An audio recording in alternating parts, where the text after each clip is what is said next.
As Herbert lay in bed, he felt famished. He had not eaten all day, and his stomach was rumbling louder than Meadowcroft's snoring, which was also keeping him awake. Although he knew that sneaking out of the dormitory to steal some food from the school's kitchen was risky, he was so hungry that he was willing to take the chance. He even forgot about Mabel, the foul-tempered, overweight cook whose persistent odor would put a skunk to shame. Mabel stank so badly all the time that even the teachers would hold their noses when passing her in the corridor. The children had a theory that she used perfume to go out at night but never cleaned it off, resulting in a terrible stench that followed her everywhere.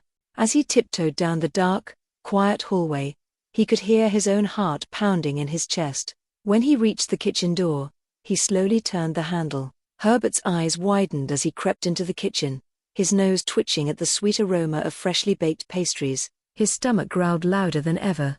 Cakes, pies, and biscuits lined the shelves, practically calling his name.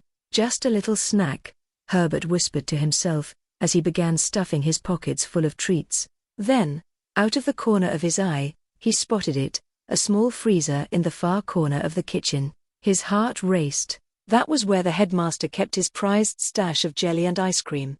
Herbert's fingers twitched with excitement as he grabbed a spoon and dove in. But in his haste, a dollop of jelly fell onto the floor. As he reached for the last scoop, his foot slipped on the sticky mess. His legs shot out from under him, and in an instant, Herbert was doing the splits. He let out a yelp of pain as his chin collided with a plate, sending it spinning through the air. Crash!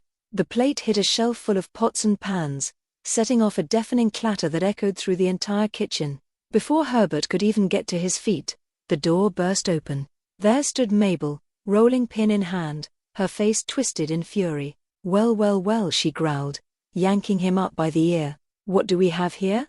A little thief, eh?" "Please don't tell anyone," begged Herbert. "I'm so hungry." Herbert felt sick. He was right under Mabel's armpit. The smell, mixing with the ice cream and jelly, made him retch. Mabel snorted. "Hungry, are you? Well, we'll just see about that." She frog-marched Herbert to matron, Miss Kinnaird, who, unlike Mabel, was kind, sympathetic, and very beautiful. All the boys had a secret crush on her, especially when she kissed them goodnight at the end of the day, but Miss Kinnaird was also strict. "Miss Kinnaird," said Mabel, dragging Herbert forward, "I caught this little thief stealing food from the kitchen." Miss Kinnaird looked at Herbert with a mixture of pity and amusement. "Herbert, what were you thinking?"